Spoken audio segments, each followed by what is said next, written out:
To welcome all of you to this discussion of the book Living and Dying, Meaning in Maithili Folklore by Professor Dev N Pathak at South Asia University. In Nehru Memorial, our job is, or we see ourselves as, trying to provide a platform for different ideas to be put forth, discussed, criticized, trashed, developed further. We ourselves do not take any position. Just like when we appoint our fellows, once we have seen the proposal and liked it and appointed them, after which they are completely on their own. We have to sometimes ask them, excuse me, are you around with us or not? There's so much of good, because that is the way that I think intellectual discourses ultimately develop. Just the other day we were having a long discussion on the so-called divide or contradictions between the classical traditions and the folk traditions. And as somebody pointed out that till 80 years ago, what we now call Bharatnatyam was considered a fairly downgraded kacheri, was the word used for it, quote, which means really not. Today, can somebody think of Bharatnatyam as not being classical? So therefore, when Dev wrote his book on the Maithili Folklore, and since my home is not too far from Mithila, I thought I'm sure there is something in it that will attract me, and I'm sure attract all of you. We have a very good panel here. We have Roma Chatterji, Professor of Sociology, University of Delhi, Professor Anup Dhar, Professor of Philosophy at the Ambedkar University, and chairing today's panel discussion is Professor Sasanka Perera, who is the Professor of Anthropology and Vice President of the South Asian University. So let me just make a last request to put off your mobile phones. Also, we are on Facebook Live and on our website. If any friends of yours are not here who would want to listen in or watch in, please tell them they can do so. Professor Perera, thank you. Thank you all four of you for being here. And I now request you to take over.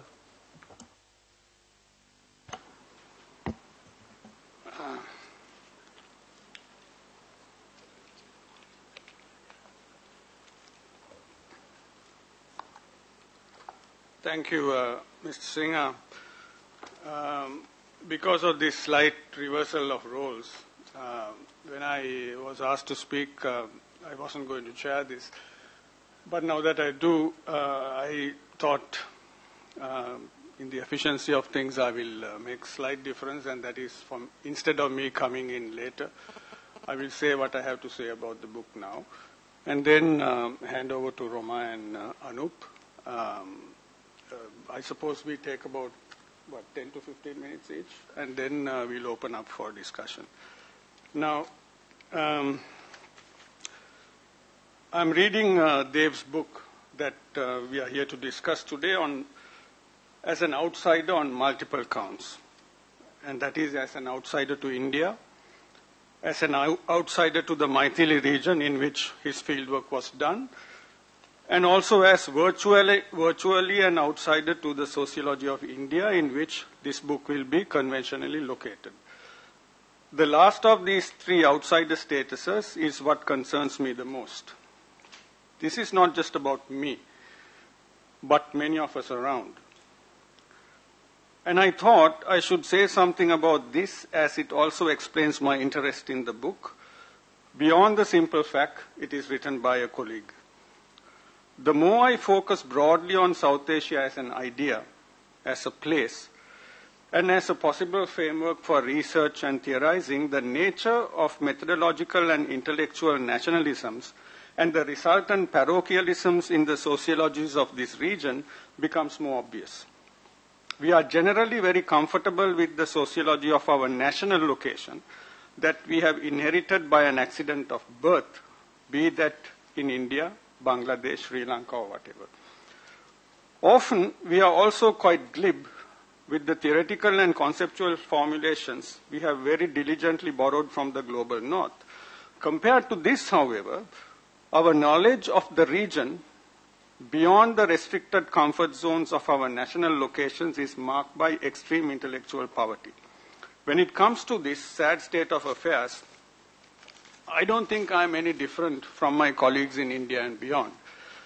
But at least in my case, and in the case of people like Dev and Ravi Kumar in my own department and a few others in the region who are self-consciously aware of this lack and are in the process of exploring what could be done, perhaps it is in this sense that Dev is hopeful that an interpretive comprehension of meanings in Maithili folklore could evoke an interest in revisiting folklore in other parts of the region of South Asia. This is what he says early on in his book.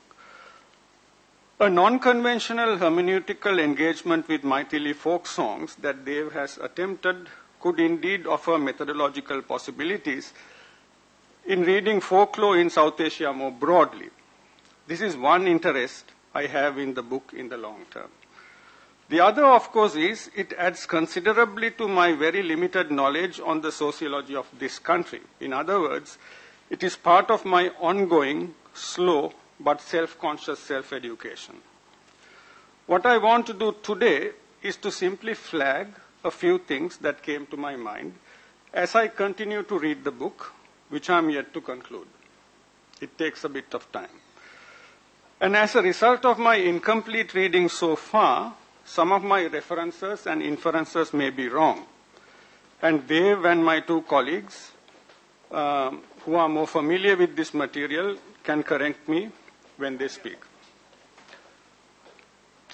At the most basic level, and it has many levels of engagement, this book is about Maithili folk songs as well as living and dying. Dev tells us that folk songs in Mithila, particularly of the type that he focuses on, are mostly sung by women, and they tend to be associated with cyclical events, rites of passage, and the quotidian situations of life, ordinary life. Living as well as death also fit into this scheme of things. Interestingly, as I started reading Dev's book, what immediately came to my mind was another book published in 1986, based on similar fieldwork but in a very different part of the world. That is Leila Abu Lugod's Whale Sentiments, Honor and Poetry in a Bedouin Society. This is something I read in my bygone youth. She worked among the Avlad Ali Bedouins of Egypt. Like the Maithili folk songs which have attracted Dev, Abu Lugod was drawn towards a specific genre of poetry prevalent among the Avlad Ali, and they were recited in intimate, private settings without the presence of men and were highly emotional. Often these songs referred to issues such as honor and modesty as well as sorrow, sadness and despair of lost love, and sometimes death. On the other hand, the songs Dev focuses on are also sung mostly by women. They also have to do with emotions. The poetic forms referred to by both Dev and Abu Lugod are located well within the folk traditions in which they are a part. As a result, as forms of expression, they have considerable longevity, which is why many of their references in terms of content tend to be historical and mythological. But at the same time, they are also very much personal and contemporary and intertwined with temporal issues of the present. This is why many of the songs Dev refers to also now have references to the nation and its association with gods. It is also to this temporal grounding that has allowed more contemporary tunes to be associated with this tradition. So they have been contemporized. This kind of folklore or poetic tradition, therefore, cannot be understood merely as something from the past or from the mythological domains, a common mistake very evident in conventional folklore studies. Dev has self-consciously distanced himself from this conventional position. It is in this context that he has stressed the mediated character of such folk forms in contemporary times. He notes, it would be impertinent to foreclose the possibility of folklore and popular cinematic transactions, mutual influences, and reformulations of styles and content. In fact, some of the songs Dev has listened to seem to be influenced by popular film melodies as well nowadays. In this sense, Dev's fieldwork in 2009 and Abu Lugod's fieldwork from 1978 to 1980 do not take us to the historical past or the hazy domains of mythic memory, but instead anchor us very much to the quotidian circumstances in the present. Some of the songs in the Maithili context used to be routinely invocated when confronted with the sorrow of death and the agony of seeing others die. But today, such songs are displaced from the shadow of death and are reinvented in the circumstances of ordinariness. So, it is not unusual that songs that may have been once sung during death vigils are now sung as a simple matter of singing as people go about their routine chores in the morning. Death, it appears, at least in this instance, to have lost its seeming fear and anxiety that usually befall the living. In this sense, a tradition may have survived over time, although by transforming its context and in that process also displacing the original nuances of songs and forcing us to reinterpret them in new circumstances. As a matter of reading, Dev very clearly privileges the folk and the herd, which he suggests can be believed as much as anthropologists usually believe what is written and seen.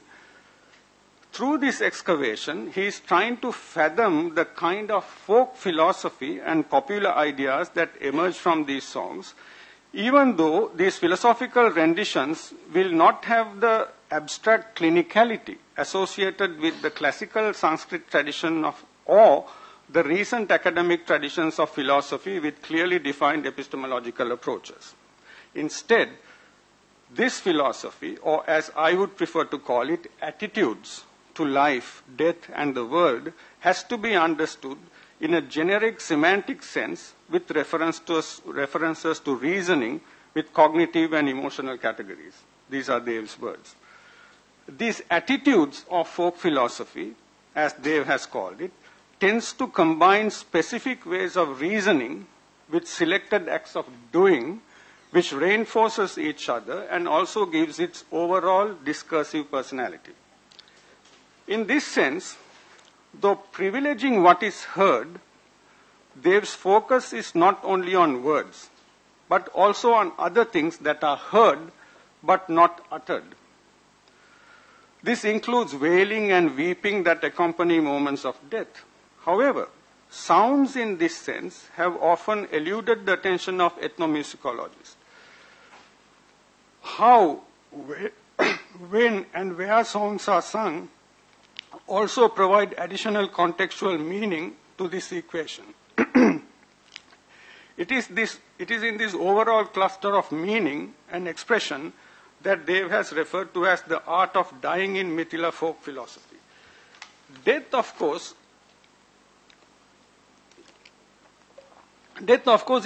is an obvious metaphor and object of attention in this book.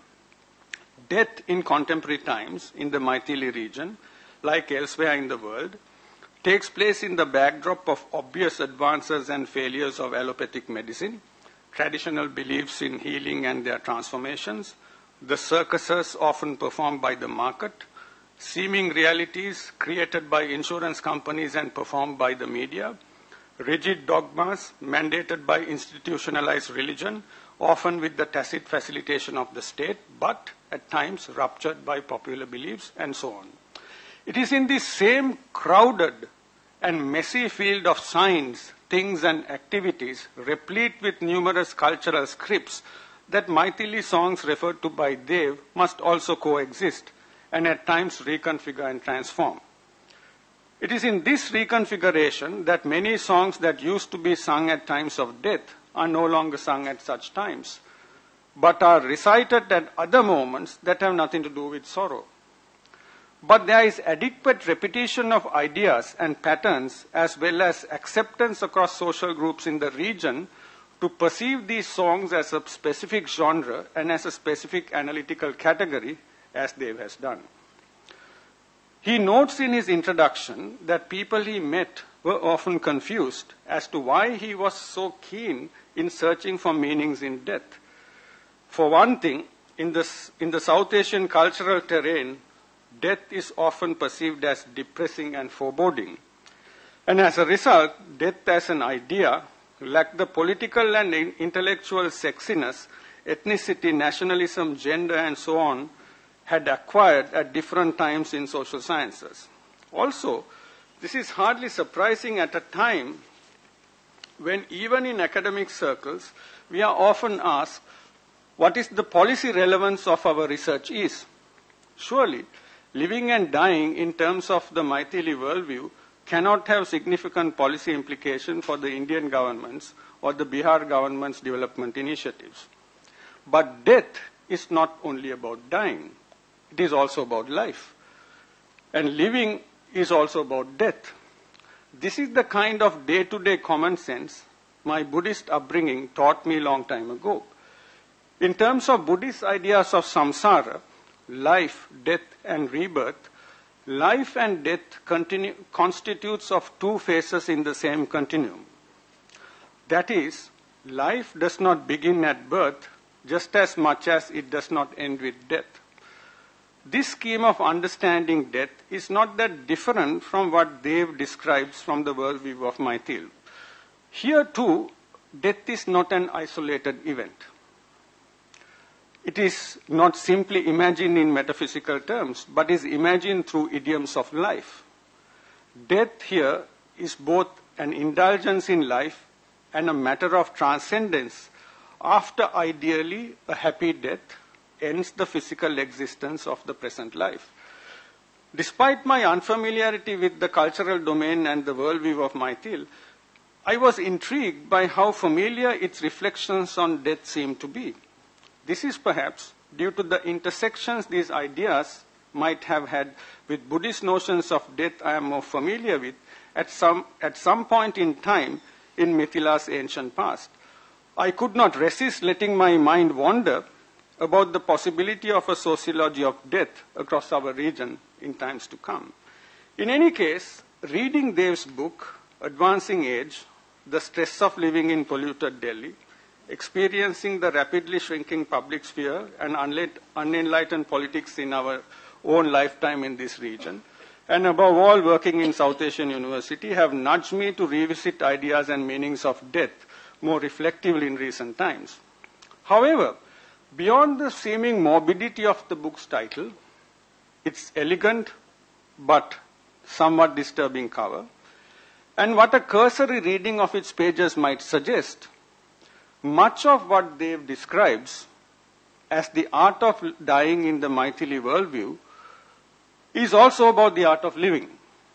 It is in such a context that he notes a reading of these songs brings to light the relations between men and women in a patriarchal society such as Mithila, in the context of which Maithili women's songs underpinning the social structure makes it possible to rethink feminist arguments about women's position in a patriarchal society without denying the fact that defined power relations in fact do exist in Maithili society. To some extent, Abu Lugod also presented a very similar argument in her book. Not a very similar idea, but somewhat similar idea in her book. She notes that poetic discourse, when wielded by women in the specific context of the cultural and social worlds of the Avlad Ali, enabled them to act in a considerably autonomous fashion by sharing poems which narrated the kind of feeling that would have been generally considered as not modest. In other words, because poetry among the Bedouins carried great cultural and social value, as much as it seems to be the case in Maithili, poetry became a much less curtailed form of expression in generally conservative circumstances. This was so even when poems expressed emotions and thoughts that were likely to challenge the authority of the patrilineal social order. I want to conclude with a question emanating from a minor anxiety that came up when I was reading this book. It is clear that Dev's interest and visible passion is to comprehend how the Maithili worldview, through the songs he has listened to, allows people to live their lives and deal with death on its own terms. I think it is towards this end that he argues early on, because folklore consists of meanings construed by ordinary folk and their negotiations with routine events and emotions, it is legitimate need to have a folklorist enterprise where the classical does not dictate terms and conditions. Of course, this seems to be a very reasonable position. But if the concern over the classical in this context is in the dynamics of its interpretation of the folk, how different would it be when disciplines like anthropology and cultural studies and so on also intersect with the folk in the enterprise of interpretation as Dev has done? Are we not also as capable in underreading or overinterpreting the folk as the pundits of the classical tradition? If so, I wondered, what do we do with the folk? So this is what I have to say about the book. And now I think we go to the other two panelists. So the format is pretty simple. We listen to these two colleagues. And then I will ask Dev to give the kind of final word. But of course, when a book is published and enters the public domain, the author effectively dies. I mean, we don't have to take every post-structuralist idea very seriously, but this is one thing you can take quite literally. But for once, after these two colleagues have spoken, we'll take your word somewhat seriously. One last moment, and then it's up to the public. Roma.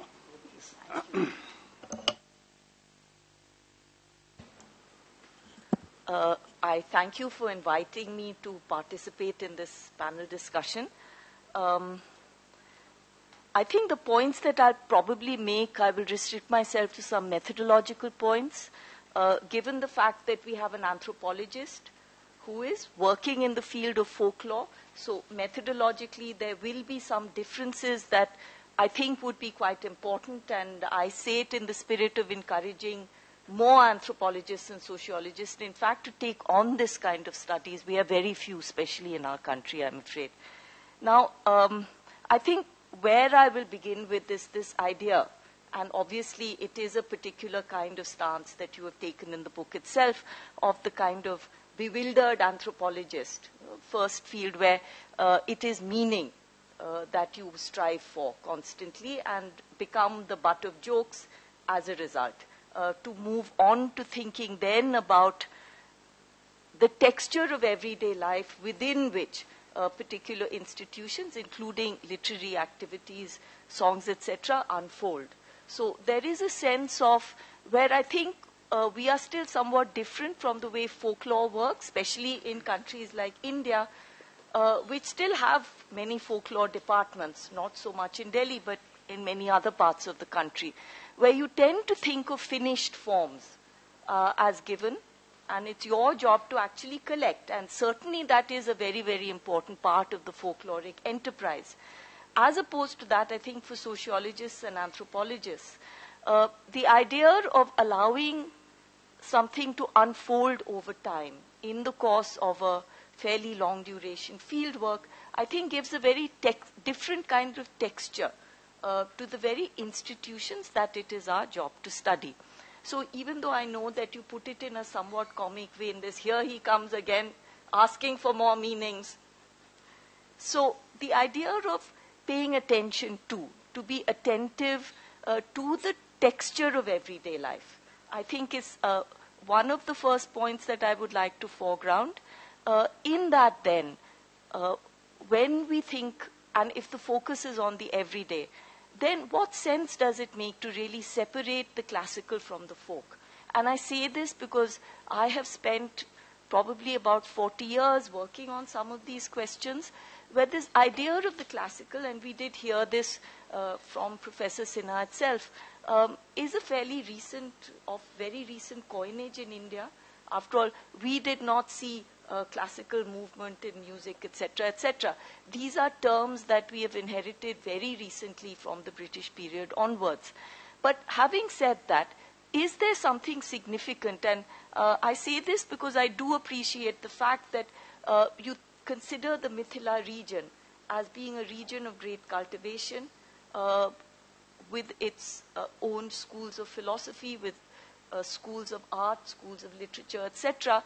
in the way then where you embedded the folk forms that you are working on. You do not see this separation, one which I think is very important. However, having said that, if we think of these as analytical categories, as heuristic devices, is there something important in saying that a particular phenomenon maybe acknowledges the classical? Because remember, unlike with other forms, for instance, we might use words like Adivasi. Again, I'm only using them analytically, not empirically. There is a way in which the folk, and this is something that has been recognized by the early folklorists. I work on Bengal, and I can say with confidence there at least, that there is a choice that is made. Do I choose this line or do I choose that orientation? And again, people like Vidya Rao, who worked on Thumri, etc., have emphasized the fact that maybe it's just a difference in the way we hear. So, for instance, if you call something a folk form, is it that I'm already predisposed to hearing it in a particular way, that I'm already embedding particular kinds of poetic forms into some notion of cyclicality? So, is there some notion of time and of the recurrence of time in a particular way that allows me to hear something as folk rather than as classical, whatever that may mean? So it could be, especially as we do have forms like the Thumri, which after all, even now, they emerge so centrally from the folk. Other forms as well. You talked, Sasanka, about the interface between the popular and the folk. I would say the one big difference, and again, this is the way you hear, would be that the folk are never popular. They, after all, do require connoisseurship to understand. So they are forms of high cultivation. That does not mean that most people in particular societies cannot sing. So it could be already something to do with the very fabric of the everyday that allows a folk form to flourish in a particular kind of way. So that's the first point. I think for an anthropologist particularly, it is this aspect that perhaps we are in the best position to understand. Because again, we are looking at these forms that are in the process of making constantly. Remember, the folk are always contemporary, otherwise they would die. So in that process, in the process of transmission, there is an attentiveness to the way these forms are heard, which I think you have done justice to. So rather than immediately jump to what would this mean, the idea that you allow something to unfold in the very fitness of time is very important. Now, of course, I am a sociologist. The other point, of course, is that not separating out what is so-called part of the high tradition, what is part of the literate, what is part of the oral, in a country like India, are very hard to separate. There may be analytical reasons why we wish to take this orientation or another. People like Guru Shodha Dotto and Jamini Roy always said that the folk, after all, choose a particular orientation to the world. They choose not to be that, as opposed to that. So it already involves an awareness and understanding that yours is not the only way of doing something, not the only way of singing, that there could be others, but we deliberately choose this one. So I think the fact that you've embedded this piece of work, the songs, within a larger historical consideration of what's happening in this, after all, highly cultivated region is very important and needs to be emphasized. The other point that I think I want to make, which is not, I was not able to hear it in this book. I'm sure it is there in your material, and I hope you will work on this in future, would be the fact that if something is contemporary, remember it would have to have changed and would continue to change. Now, and I think this is part of the methodological fallibility that perhaps folklore has produced. This idea that you think of a phenomenon as being collective. And even if you pose the idea of creativity, it is assumed to be collective. What ends up, therefore, is a static representation, rather than one where you can see that the everyday itself takes on a particular kind of coloration and registration if you look at the creative dimensions of life. And these could be in very ordinary circumstances, a particular quarrel. And I know I've observed this a lot when I was doing my own field work for my PhD. Or, for instance, a joke. Somewhere along the line, a particular metaphor taken from a kind of Ramayana that may be circulating in this region suddenly takes on another coloration, which becomes very much part of the everyday. That would be one point. The other point I'd like to stress is that since you have actually collected the material yourself, you have been participating in all these different festivals and in these different occasions where you could hear these songs, I put it to you, and at least I noticed this from my own field, the idea of considering a form as a collective phenomenon is as much a result of the way they are heard and studied rather than what actually happens. So it's precisely because we as scholars have not paid attention to the changes that are occurring. For instance, I know when I would be participating in festivals, in women's festivals in Purulia, where I did my first piece of field work, again and again there were songs sung in particular forms that were actually taboo for women. And yet why did women sing these songs using this particular genre and not one that would be more acceptable to the woman's voice? And I put it to you, it was because there were particular kinds of emotions that were only available in that genre. Right? The Jhumur I'm thinking of in my field, I know, was not meant to be sung by women because typically only courtesans are the only women who sing Jhumurs. They require a high level of cultivation. It's not as if women didn't sing them, but they sang them precisely because the Jhumur allowed the voicing of particular emotions, especially of lament, which the women's songs never did. So when we say that these are songs that are meant to be sung only by men and not by women, what do we mean? Do women never sing them? No, it's just that they're not recognized as singing them. So somewhere along the line, the idea that the folk again and again and again lends itself to choice making. Choices that are often not recognized, especially by the people who are collecting and studied them, is something I'd like you to pay a little bit more attention to. Remember, every time a particular song is sung, something will have changed. Remember, genres develop and grow. They are never static. It could be that in the society that you have worked with, individual innovation is not acknowledged. It is not maybe thought necessary to acknowledge it. That does not mean it does not occur. So somewhere to understand the creative dimension of the everyday, I would ask you really to maybe pay attention to this as well. I'm sure you have it. But if you could bring that out, enhance it in a way that only maybe an anthropologist could do, it would be a great service, especially as we rarely find it happening, especially in India, where unfortunately again folklore has remained very largely in the realm of manners and customs, which I know you are trying to get away from. I appreciate the fact that you've focused on the notion of the region as an analytical category, which is something that I've previously mentioned on one of your book launches. We need to theorize far more and critically examine. I'm happy that you have done so. Again, I would like you to think again, what do we mean when we call something the folk? What do we mean when we call something the classical?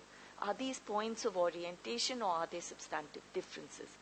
When we call something individual or collective, what do we mean? Are they necessarily polar opposites? Or is there something to do with the way we are supposed to hear that particular form that is being performed, that is being sung, etc.?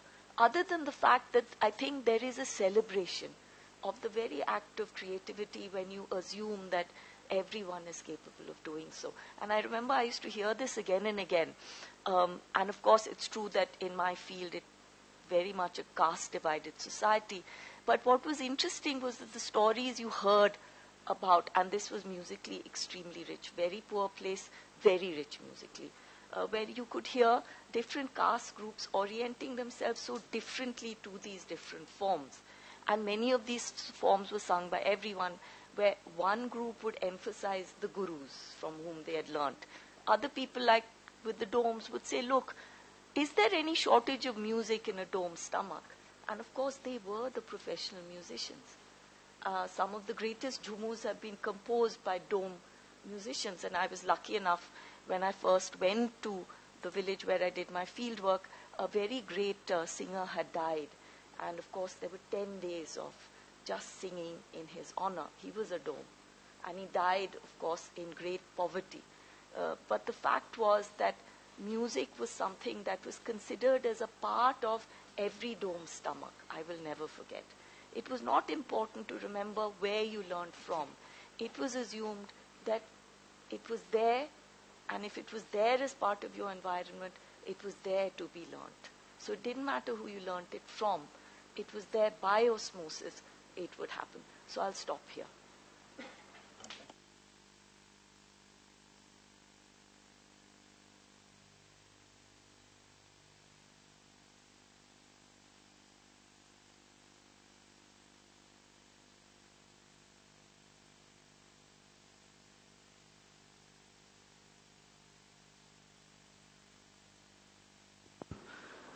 And I would not have agreed to speak the philosophy or reflect on this book had it not been Dev.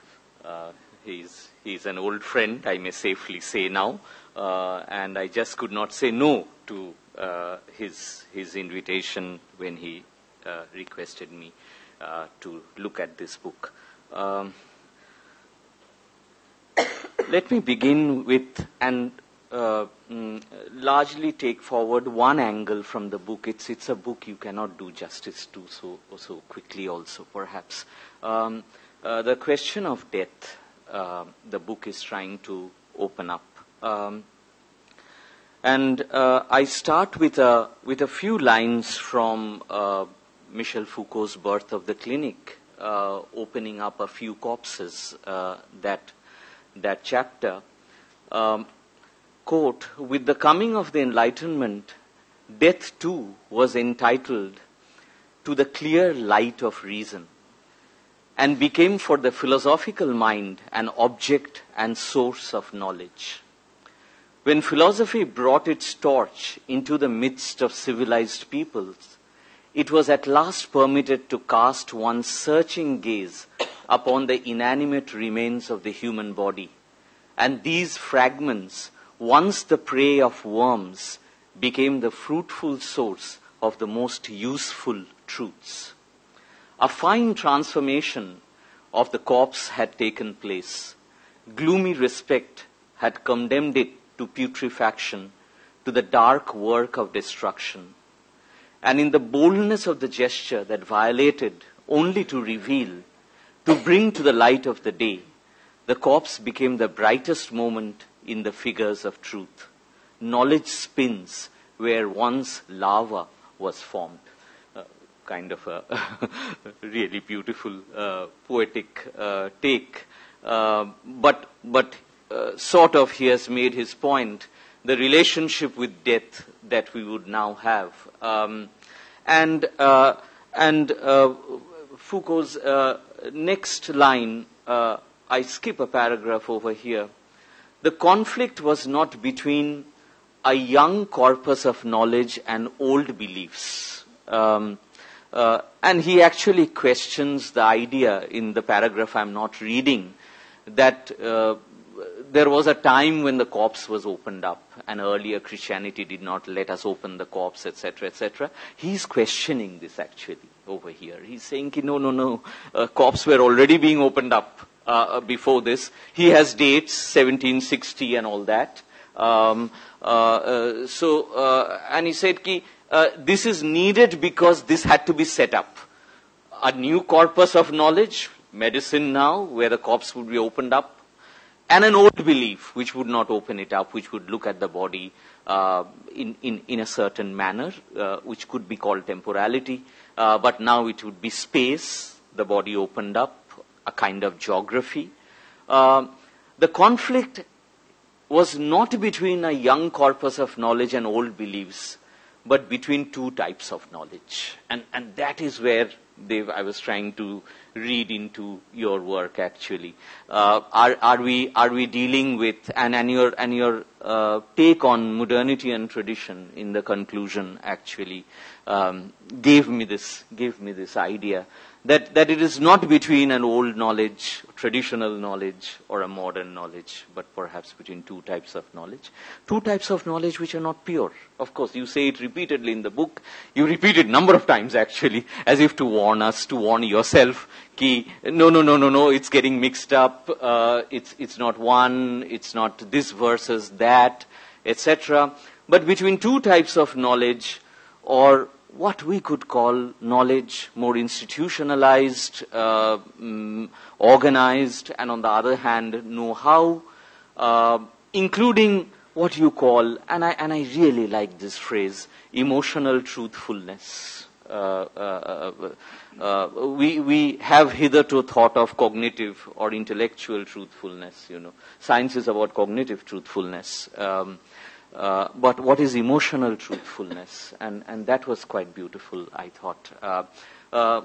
Which is also what psychoanalysis is about, emotional truthfulness in the dark cave of the clinical setting. And Foucault sets it up well, actually. So now what we would have is a work on death and the visibility of death or the dead.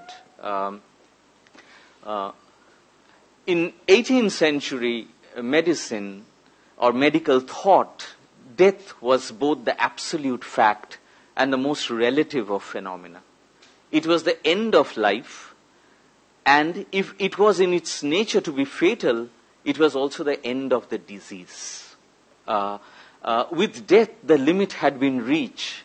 And by the same breach in death, disease reached the end of its course, fell silent, and became a thing of memory. And this is how he looks at death, and how through this life, disease, and death now form a technical and conceptual trinity. And this is important actually. This is the modern medicalized notion of death, and you come to it a number of times in the book, actually. If I'm right, I tried to read the full book, but really couldn't. But I've nearly read, I think, 75% of it. 3 times you come back to the question of medicine in the book, and its notion of death, the way it looks at death, and how life, disease, and death now form a technical and conceptual trinity in our lives. And I was wondering, in a kind of intrigue, actually, is this happening where you are working? Is it coming in this form? Death is now no more than the vertical, absolutely thin line that joins in dividing them the series of symptoms and the series of lesions. Symptoms is how death expresses itself. Say fever is a symptom, and lesion would be something Yuvraj Singh had between his lungs, say for example, the malignant lesion. But what is important for me is the vertical, absolutely thin line that it would become now. Dev offers instead, I was feeling, a thick experience of death. His lines are blurred. And here I remember one of Wittgenstein's lines from Philosophical Investigations, quote, "Is an indistinct photograph a picture of a person at all? Is it even always an advantage to replace an indistinct picture by a sharp one? Isn't the indistinct one often exactly what we need?" So I saw you attempting that, render death or the experience of it in a manner different. Whether it's absolutely different is a question, of course. I see, and it was a learning experience for me. I read the book like a student, actually. a few moves. One, folklore of a region is descriptive of the worldview of the folk. This is one angle you try to give us. Anthropological preoccupation with rituals to arrive at the system of belief is what you do not have full belief in, looks like in the book. And then the question of narrative. You call it homo narrans. I don't know whether I'm pronouncing it right. It takes us thereafter to the question of gender. Women's songs from North India are not only a counter argument to the colonial construct of meek and silent women of rural India, something you also raised already. And what are those? What are those songs? Including, I think, what was pointed out just now, was that these songs are at the same time text, orality, and performance, and they are crisscrossing in complex ways. And you ask, where is the conformity or resistance or both? But what I found interesting over here was your attention to the non-ritual significance of women's status, the ritual being with the men, the shrad, etc., etc. The alleged preoccupation with the classical categories and their taken for granted usage has amounted to such conclusions that these women were outside. And you tend to suggest that they are not outside. They are outside in terms of ritual, but they are not outside in terms of their non-ritual significance. That was interesting. And the division you make between lok pakshiya kriya and the dharma pakshiya kriya.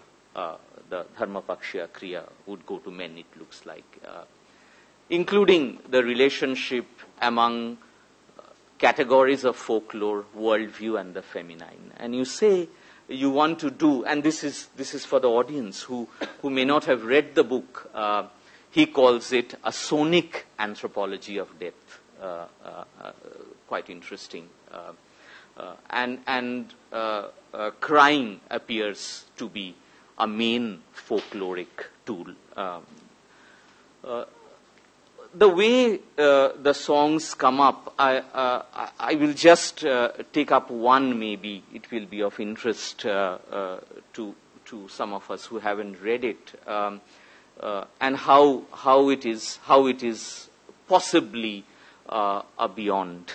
In that sense, a momentary, contingent beyond, actually. It's not a secure, formalized beyond in that sense. Two, actually. One, which is not a song related to death in the second of the two chapters, chapter 7, 8, which are named same. No, I can't go to Kober, if I'm pronouncing it right, Dev, for it scares me of the unseen, fears of the unseen, and that I am too shy for this. As Mahadev sat upon his favorite ox, Basaha, ashes on his silvered, body silvered, garland of Rudra, no, I cannot go to Kober, for it scares me of the unseen. Venomous cobra dangling his neck, hissed all over. No, I can't go to Kober, for it scares me of the unseen. Kober is looking to be the first night, the first night space, the first night space a woman speaks of. So this is one side where the question of eros comes with a necessary anticipation, but ambivalence. Nevertheless, you are inside, outside. You are entering and not entering in that sense.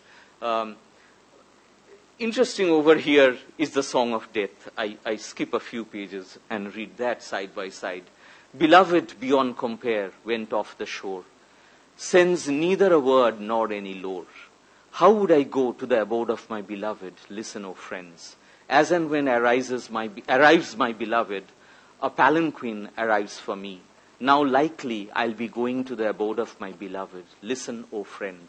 I doll up myself aboard the palanquin sent for me. Gauri within me, wept copiously as I left the whole world of known behind. And saints said it aloud, it's a short sojourn here. Eventually, I have to go to the abode of my beloved, oh friend. Again, this is death, but here again, that anticipated ambivalence, actually. We are as if at the threshold, the doorstep of it, and each day is a deferment of death, actually, by one more day, actually. And in that sense, this comes up in the book, not in a very direct way, Dev, but the work of Eros and Thanatos as that anticipatory ambivalence, and not as opposites, as it comes up over here. Culture then becomes a question in the book, I think. What is culture? Remembering, repeating, working through. Remembering, repeating, working through. And this is one of Freud's essays, actually. Working through modernity, tradition, working through anticipation, ambivalence, reaching the mushy area of life when the individual emotion seems to confuse the formal pattern, or when the context is not formally structured, and where you say the anthropologist's models begin to falter, where you are not getting it in that term. With excessive attention to the ritual performance, the available discursive tropes rarely arrive at the totality of the folk worldview. I'm quoting you. Let alone folk philosophizing that deals with finer nuances attached to the events of life, including death. And that is why I began with Birth of the Clinic, actually. That is something marginally, contingently different happening here. Between the little traditions of the unreflective many, quote unquote, of course, and the great traditions of the reflective few, and how does it work? And here, actually, your question of folk philosophy emerged as important, where death is seen not in terms of its cosmological or thanatological issues or perspectives, but the possibility of pursuing a folk philosophical take on death without succumbing to the formal institutional disciplinary framework of philosophy. Something you raised also, Shashank. Here, folk philosophy is more akin to philosophical assemblage rather than system-building philosophy, which would be of a one kind. And here, let me share one example from the book. Otherwise, it never becomes clear, actually, what is being attempted. Just one by way of illustration. The example of Abdhik Shraddh that comes up in the book. A death ritual for a living being, performed to mark the termination of a particular time frame in an individual's biography. And I thought those steps were going together. Every actuation or realization signs an inexorable step towards bodily death, the end of human life. Death awaits the human from the very moment of conception. So it's not the formal medical death, actually, but death as a contingent termination of a particular time frame in an individual's biography. So Mundan, the daughter's marriage, each step kind of rites of passage coming up. What you call, interesting line actually, notion of ending beginning. You cannot get it as an end or a beginning, actually, simply notion of ending beginning. And where death, however, is only an end product of the whole. So in that sense, I thought there was something that was opening up in the book, something I really cannot pinpoint also so clearly perhaps, but the design in folk philosophy forging a certain relationship between this world and the other world, the mortal and the immortal, the temporal and the eternal, the profane and the sacred, and between the magical and the mundane. Women in their songs, on the one hand, going through the twin process of immortalization of the mortal, as you suggest, and mortalizing the divine or the immortal, and how you where faith is not opposed to reason, and this the book tries to do constantly, break the binary between faith reason or emotion reason. It works like that, and kind of that kind of paradoxical phrase is recreated, emotional truthfulness, and you tend to argue, Dev, that these songs articulate an engagement with death but not moksha, life in association with the contingent ending at each rite of passage and not karma, and emotional truthfulness rather than dharma. And there is an attempt in the book to, and your engagement with Sudhir Kakkar in the book, quite a long section actually, where you question Kakkar's understanding of the Indians in terms of karma, moksha, karma, dharma, moksha, and you tend to suggest that is not how it is exactly organized over here.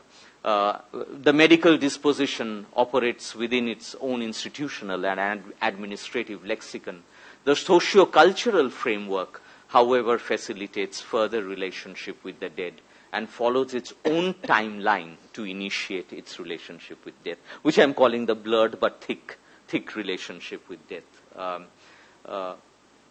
And in that sense, the idea, I'm not reading it out, I think I have taken up my 15 minutes.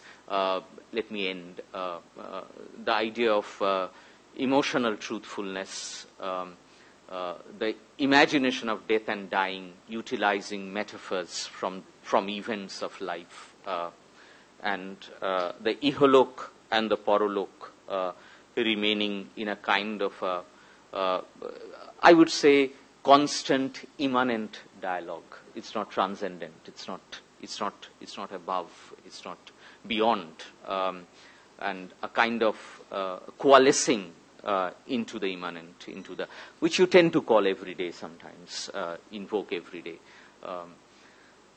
Let me conclude with two very interesting suggestions in the book.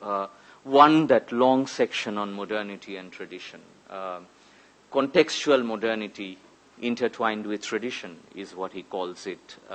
This accounts for the distinctions of vernacular dynamics of modernity without succumbing to nihilistic rejections of universalism and the celebration of isolated cultural distinction. I was reminded actually of Krishna Chandra Bhattacharya's 1931 piece called Swaraj in Ideas. I would say a massive piece actually, where he argues that it is about working through two kinds of impulses, one marked by rootless, it could be Western also, but it could be ours also, rootless universalism, and on the other, clinging Indian particularism. How do you work? How do you work through both? And I thought your attempts were similar. But perhaps these attempts cannot be fulfilled. They only remain attempts. That is one. The second, let me end with this. Death is therefore multiple and dispersed in time. It is not that absolute privileged point at which time stops and moves back. It has a teeming presence that analysis may divide into time and space. Gradually, here and now, here and there, each of the knots break until organic life ceases, and what we have are islets of life that still persist. These are not Dev's lines. These are Michel Foucault's lines in Birth of the Clinic. Now Dev's lines. Death undoubtedly appears only in the way our medical establishment would like us to believe. Hence, it is an anathema in public and squeezed into the private domain. Death is then a lonely experience. The larger socio-economic structure fosters medicalized notions of living and dying. But within the same structure, and within the same structure is what I hold on to, we also behold scenes of graceful death in spite of suffering. And we also hear the sound of melody in the heart-rending mourning. So this is how you end. Just one doubt, one question to you. You do this very well, Dev, within the same structure. So there is modernity, but there is also a reworking within the same structure, and it's an intertwining and all of that. I was just wondering, and it's not a question, it's a self-doubt, a shared self-doubt, maybe you have it too, is whether this is a two-ness that is at exercise all the time, or is it, in the last instance, Althusser's line, hegemonic, the hegemony of modernity, the power of its persuasive principles, that even when we sing, in our singing, our collaborative principles are at work. So you have given us one angle, that it is a two-ness, an interminable two-ness. You cannot decide in favor of either. The other is, I'm tempted to, decide, and all decisions are straightenings of an infinite curvature. But that little straightening gives me also an angle that is it the hegemony of modernity actually, that we have to speak in terms of its persuasive principles, its persuasive metonyms, its persuasive metaphors, even when we think we speak. Just in terms of a self-doubt, it's a dialogue that can continue, not to clinch it either way, actually. I'm myself not so sure, but thank you. It was a beautiful read.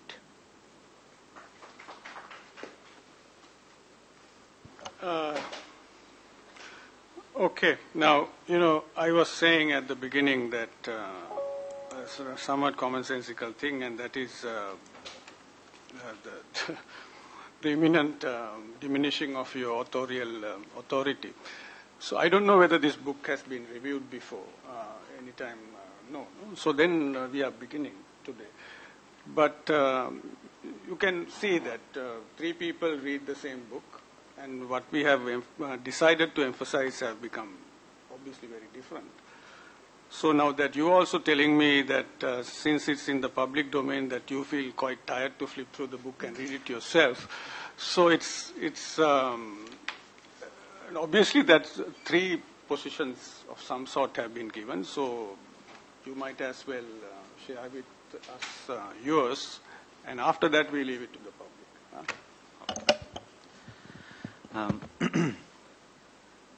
Thank you very much. This is very humbling to hear all these encouraging comments, kind words, and critical observations, which I would treasure for the future. I am not trying to respond to any of them. I'll treasure them. I'll utilize them whenever I have an opportunity. For the time being, I thought counting the last few breaths of the author who is supposed to have died, I would share a few words which may also shed some light on on the way book is organized. So as it happens with most of the new mothers, some kind of postpartum tendency. One does not like to engage with the book after it has come out for various reasons. One Probably one is tired of thinking of the same issues again and again. And there may be other reasons as well. So ever since this book became a reality, I began to doubt its merit, to confess.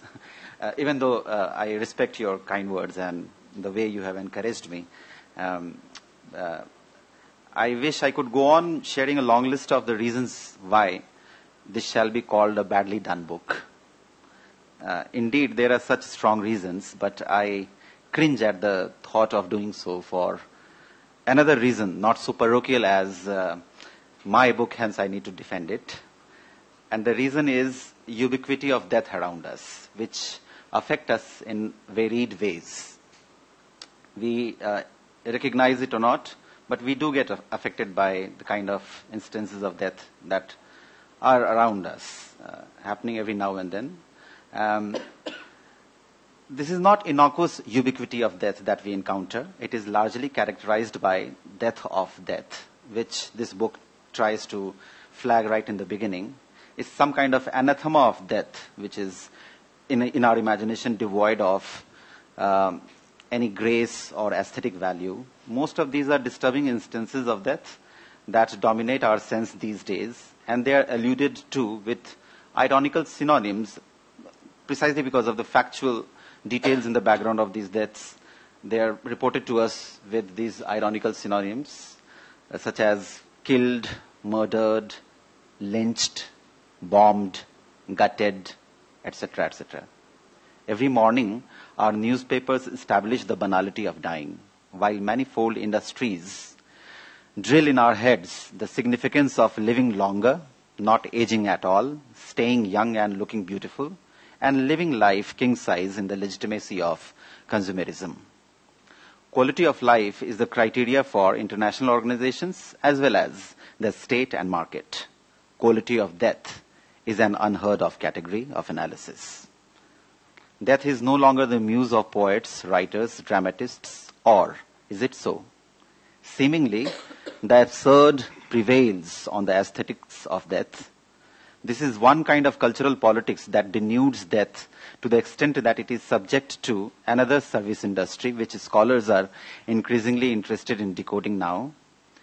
It is in such a situation that some works are hitherto crucial in anthropology, and continuing with that spirit, this book, which was under discussion today, this book makes an attempt through many raw and some cooked stuff to look for the cultural politics of imagining death in the domain of folklore. It shall be continued as an inquiry, using some of the very insightful comments that I have received today. It should be continued as an inquiry to make sense of folklore of death in the times of death anathema that we live with today. It persists with the question, how to make sense of deaths of someone I loved most. Shall one just brush it aside as an undesirable, fateful, inevitable thing, or one should ask as to how I happily died a little bit with the death of my beloved? Should we confine something that Dr. Evans Pritchard elsewhere called COVID syndrome, experiencing death with the dying ones, should we confine it to only primitive society? Or we should be awakened enough to witness it in our biographies and histories too. So this is one reason why, even if I want to write off this book, I don't feel like writing off. Another reason why it is difficult to abandon the baby with bath water, that is this book, is to do with the industry of traditions. In the times of complexity of reinvented traditions offered by the commerce of spirituality and mercantise of gurus in India, it is pertinent to rethink folk traditions which hitherto vents lightness, laughter, and life without any price. Folk traditions in India pivot, a unique feature vis-a-vis ordinariness, often obscured in the writings of anthropologists, sociologists, and antiquarians. On the pretext of showing the charm of ordinary, they have only perpetuated intellectual abstractions of extraordinary nature. This is my typical rebellion signature observation. Hence, the question of living and dying, integral to the folklore, became somewhat technical questions in the human sciences of 20th century. The folklore studies, too, joined in the chorus, and the exploration of antiquity could not bring forth the enchantment of simplicity, magic of mundane, inherent in folklore. Death thus became an anathema, a bad dream, worse than tabooed sex, incest, or pornography all over the world. Or dying was reduced into ritual spectacles in anthropology with reams of anthropological works on picular rites. The folk imagination of death, interlinked with the notions of living, became an exotica of past to be savored as curios in drawing room rather than an issue to engage with. So what is this book doing? An interpretative reading of Maithili folklore in this book leads us to rethink that ordinariness, enchanting simplicity, and a bearable lightness of being. It seeks to show the cultural politics of the ordinary in determining the ways of living and dying. It also reveals that being Hindu is a complex experiential narrative. Unlike the majoritarian politics in India, the Hindus adopt a slippery, messy cultural path in their worldview. The domain of Hindu folk and their lore is simple as well as fraught with philosophical vision. This is particularly important at a time when Hinduism is somewhat established as a singular entity inclined toward the strong notion of purity and pollution under bracket caste, majoritarian politics under bracket Hindutva, and purity of roots, R-O-O-T-S, which is politics of tradition. Folklore of Mithila, as from elsewhere, posits a confluence of roots, R-O-O-T-S, which is indigenous, and roots, R-O-U-T-E-S, which is the influence in historical encounters. The superiority complex of Hinduism, as well as Maithili lore, where various cults and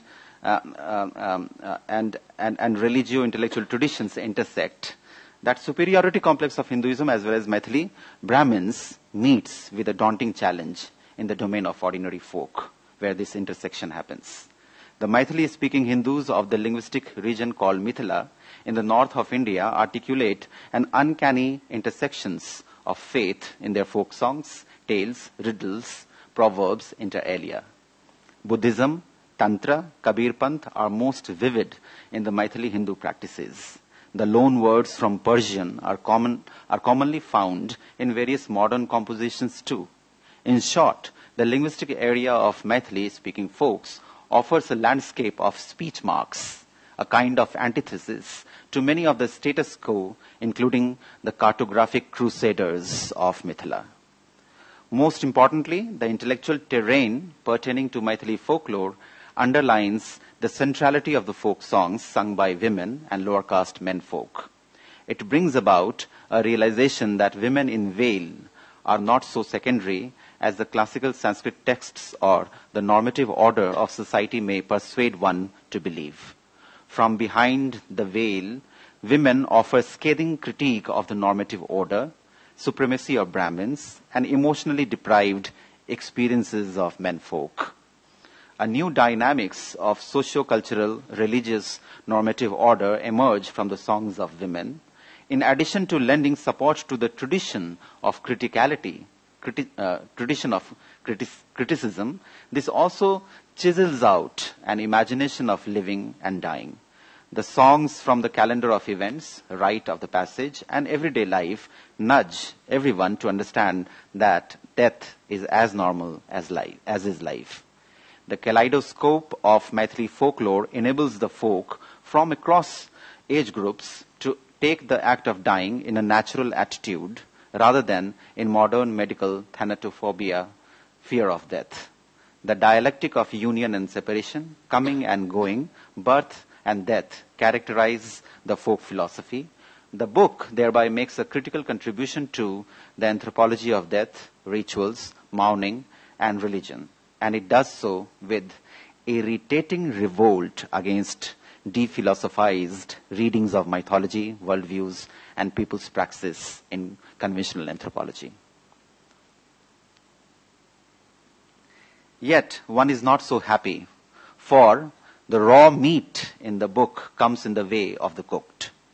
The shreds of meat get stuck in the corners of dental arches and premolars in a reader's mouth, and one looks for a toothpick or desperately tries to clear the clog by piercing nails, often to fail.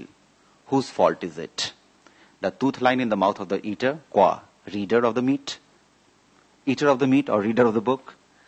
We don't know who is responsible, the author or the publisher. We live with the intrigue while we get upset with the book. However, I thank my colleagues present here and peers for their valuable comments, students and friends for taking time out to be part of today's discussion, and Shri Shakti Sinha, Director NMML, and Iqbal for organizing the discussion today. Thank you.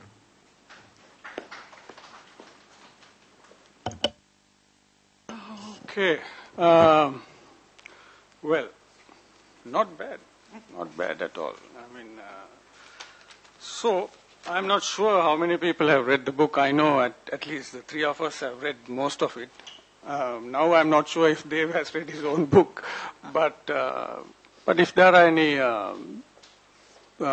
any interventions you want to make with or without reading the book, or on the basis of listening to what we have said, please. Yes. Please. Use that mic. Just a few things I wanted to add here is,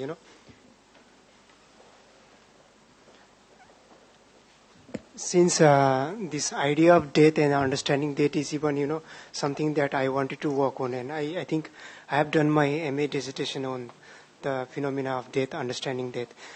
When you see the title like living and dying, the very idea comes to my mind is that writing from the Eric Fromm. So when in his book, like I think the books, I forgot the book, but I think he comes with the idea like existential dilemma. The moment, how do you understand the death is also because there is an opposite phenomena like the living. So you never understand the death without understanding the living. And the things that connects between the living and the dying is a relationship. And the other aspects like, the all institutions, social institutions and the relationships, and that, actually connects between the life and the death. So if you look at the other thing like, even when person dies, there are certain rituals and these things are there. And where even Marcel Mauss in his, I think, in his rituals and even the gift, where he, makes a comment like, this, all the relationship and doing of rituals and all these things, the institutions are not for the death one, but for the living one. And while living one means, once we are living, the kind of social relationship, we grow with the kind of social relationships. The one all of a sudden when this, the dying happens, the social relationships gets broken. So these things are actually a retaining of this, lost relationships. These things are there. And, I was also thinking, going back to this, Eric Fromm's ideas, the age of reasoning, the fear of reasoning, and this, the sane society. Now I got the book name, in the last beginning of this chapters in the sane society, where he makes the psychoanalysis of the human emotions and all these things, and he is saying, we human beings have been living in this society, and what if there is no death? How can you make sense of living? Because death is a phenomena where it makes you to make your living meaningful, and the idea of drawing a meaning and constructing a meaning comes to happens in the living situation only because there is a death, and you cannot understand the living without death. And I feel this is very interesting, and I think that's all.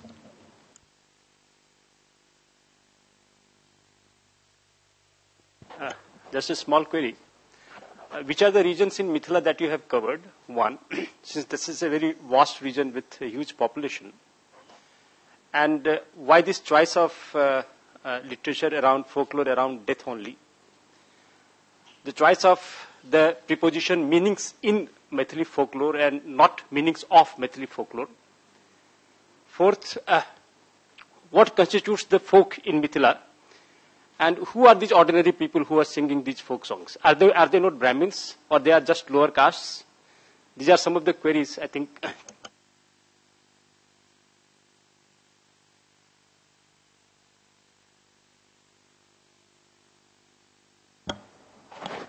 So I wanted to ask one question to Sir Anup Dhar. You were saying, lastly, when you were giving your presentation, you were just you added one word, ihokal and porokal. Can you just little bit illustrate on that? This world and that world. No. Is it Ihlok and Parlok. so? How it is connected with this book? That is the question. Ihlok and Parlok. Okay. Thank you. Okay. She wants to say something.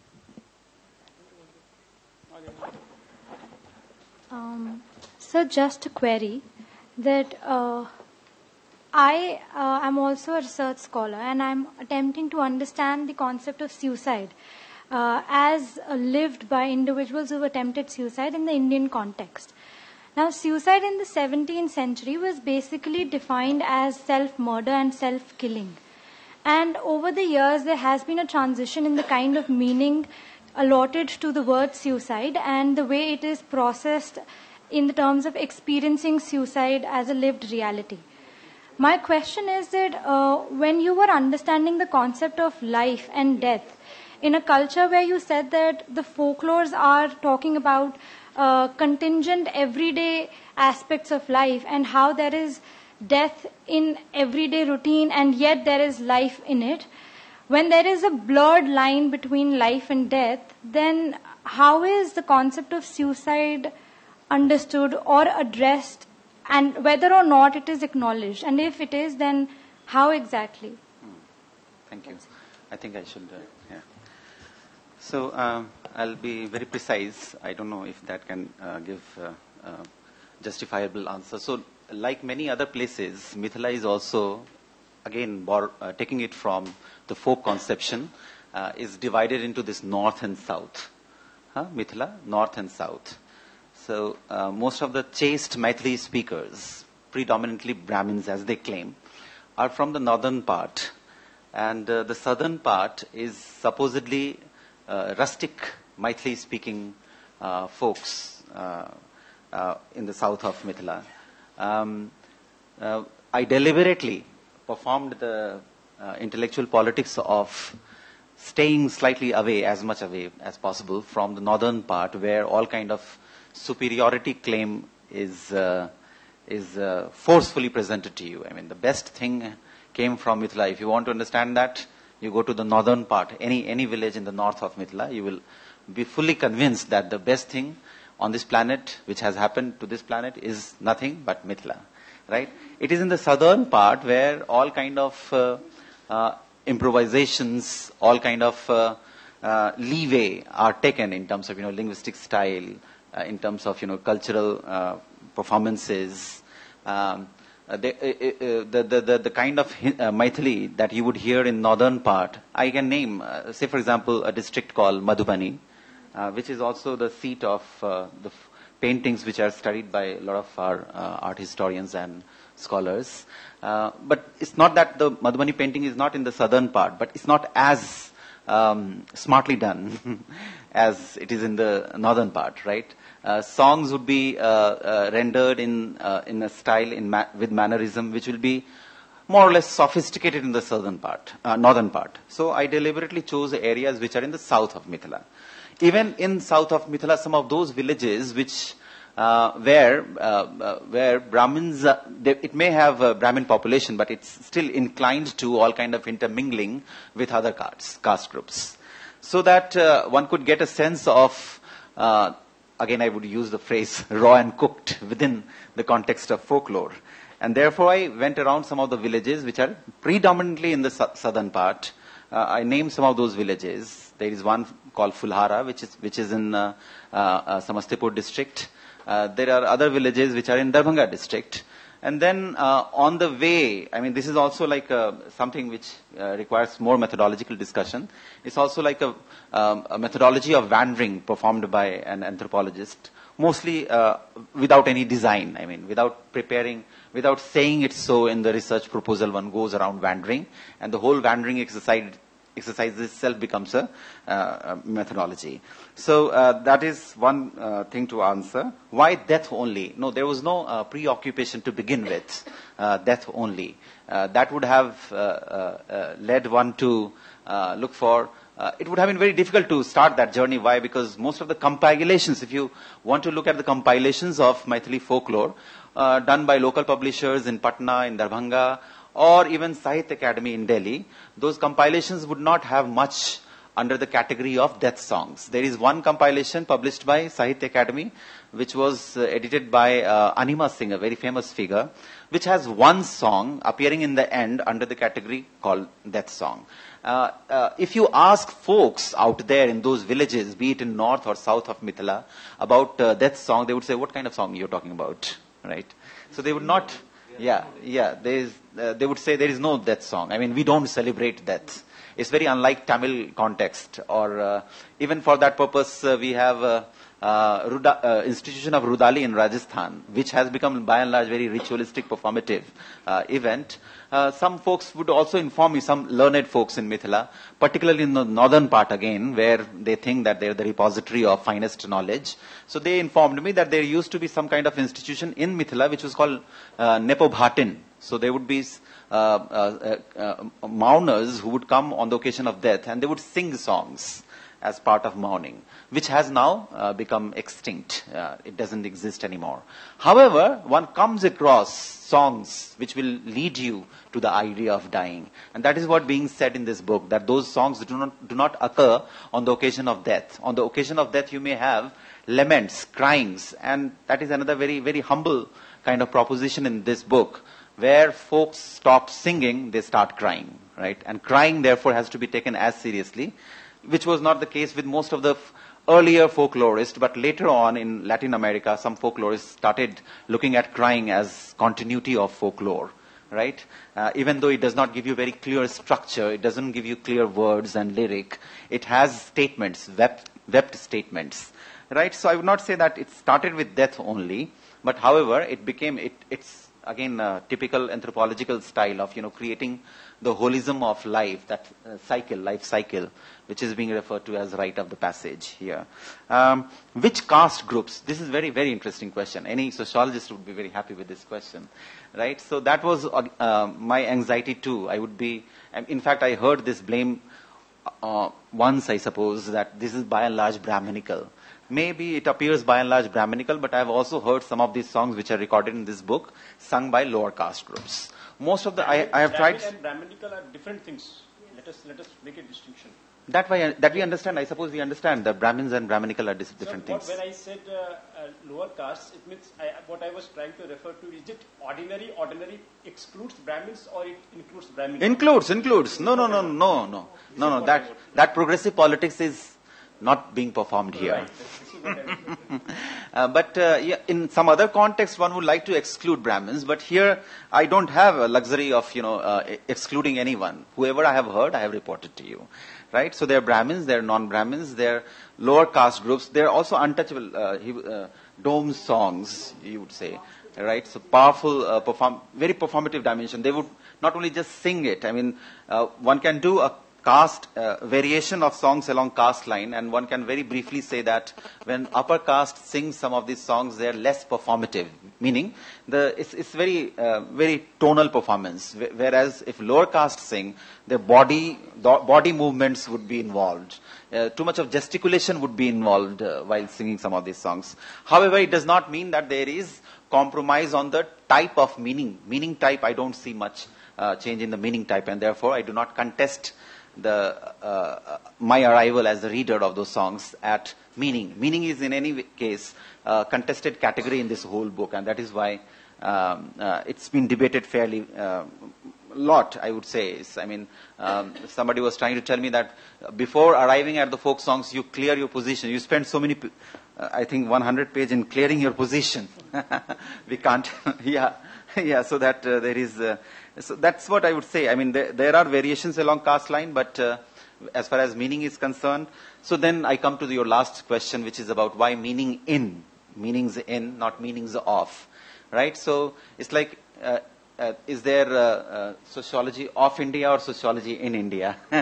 So there is some sort of, essentialism that is involved when you say meanings of. I wanted to avoid that essentialism. I mean, there is one reading of Maithili folk songs being presented in this book. There can be various other kind of, readings of the same songs. And therefore, I try to suggest that these are the meanings in the songs. This is just a modest playing with the word in and avoiding of. There is not much thought involved, but this is how I can probably try to explain it. Ihlok and Parlok, it was being discussed here as well. The tendency in these songs, if you put together some of these songs, one gets a sense that there is a tendency amongst folk, particularly women folk, to make the divine, the so-called immortal, which is to make those mythological icons very mortal, very available to you, with whom you can have some fight, with whom you can have some dialogue. This also suggests as to how the context of folk itself is celebrating two-ness. And if it is celebrating two-ness, I don't know how it becomes one at some point of time in our readings. So one has to be watchful about that two-ness which is already inherent in this. So the idea is to create that two or more than two where the dialogues would be possible. And therefore some of these songs are very, I would say, foolhardy in the sense that they don't just question those gods, they ridicule those gods, right? Which would, if you try to ridicule those gods otherwise in public, probably you would be mob lynched. But thankfully in folk context, there is no mob lynching happening. They keep ridiculing those gods. I mean, all kind of ridiculing happens. I mean, there are nice jokes about gods with which many of us have grown up. But, these days it's very difficult to utter those jokes. So in that context, there is this attempt to create a bridge between Ihlok and Parlok, meaning this world and the other world. All right. So the living and the dead. Right. The very fact that ancestors, the very long dead ancestors, are frequently invoked through these songs at different moments in life suggests that nobody wants to forget them. Their names may not be. People may not remember, grandchildren may not remember the names of their great-grandfathers, but they are invoked. So you get a sense that, they are all here in the surrounding, those sublime ghosts are here, right? So there is nothing to worry about their presence. They have all come here to bless you and to help you outgrow this situation and move on to another part of your life. Right? So that is the connection between Ihlok and Parlok being established. Very good question about suicide, right? Not exactly in the manner in which suicide would appear in Durkheim's discussion, but yes, in yet another manner. Many kind of, jocular expressions of folk would give you some idea about suicide. However, you would not know whether you can call them suicide. For example, somebody who is 70 would have pain in stomach and in the middle of night would declare, Bawaro, if anybody understands in Maithili would probably follow it, Bawaro amarbo. So, now I'm going to die. Children, gather around me, I'm going to die. So put me outside in the closer to that basil plant or somewhere outside, I'm going to die. And many people would laugh at it. I mean, you have been telling us that you would be dying for so many years and you have not died. I mean, this is typical of elderly folks. After 70 in the villages, they start declaring that they are going to die and and one day suddenly they die, right? So if you say those kind of declarations, suicidal, probably. Likewise, I mean, on truck, this is again, one has to realize that folklore is certainly fluid and it's in continuity and probably it keeps changing its form and it reappears in some other form and we fail to recognize them. And because we fail to recognize them, we tend to believe that they are disappearing, they are dying. Otherwise, they are already here and there. So many of us must have seen behind the trucks, it says, Latakla ta gela beta. Which means if you, if you climb from behind the truck, from behind the running truck, you would go to some other world. You would not go to your destination you have thought of. You will go to some other world. It's a very funny expression. Latakla ta gela beta. I have seen it in Bhojpuri speaking area, Maithili speaking area, throughout Bihar. Even in some part of Uttar Pradesh I have seen. Behind the truck it says, Latakal. It's very funny. It's very nice. So I don't know whether you would read it as some kind of statement on suicide, but there are those kind of moments. There are many other kind of jokes, and death jokes are equally powerful source of information. I have a friend, Ravi, who is studying death jokes and other forms of expressing thoughts on death. So I would say that yes, there are some of those kind of references, but it would be very difficult to say that this is exactly what suicide means. Whether somebody performing Abdhik Shraddh is actually committing suicide, it's very difficult to say, right? Shraddh before you have died. Many of them go to Banaras to perform that Shraddh in their lifetime, so that, because they don't trust their grandchildren. They think that their grandchildren will just throw their dead body somewhere, and they will not give us proper due funeral, and therefore they perform their Shraddh in their life while they are living. They go to Banaras, they hire very nice professional pandit, and they have very fantastic Shraddh performed in Banaras, and they feed lavish food as part of that. They throw lavish feast to anybody who participates in that Shraddh. So those things also happen very much within folk imagination. I don't know, however, one can...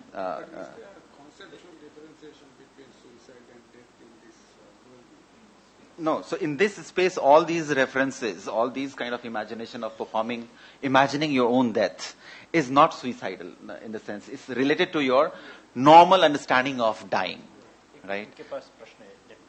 नहीं, मेरे पास प्रश्न नहीं है. मैं आपसे प्रश्न नहीं, मैं मिथिला का रहने वाला हूँ और मैं मिथिला को मैं भली भांति समझ रहा हूँ और जान रहा हूँ, जो कि ये माता सीता के जो जन्मस्थली है और जो उनके पिताजी के जो पूरा परिवार है वही मिथिला नगरी है, और वही जिसे आज हम मिथिला जानते हैं, वही मिथिला नरेश की जो पूरी राज्य था वो हम मिथिला जानते हैं. जनकपुर जो है आज भी जो नेपाल और भारत के बीच में जो है, जो आज दो भागों में बटा हुआ है.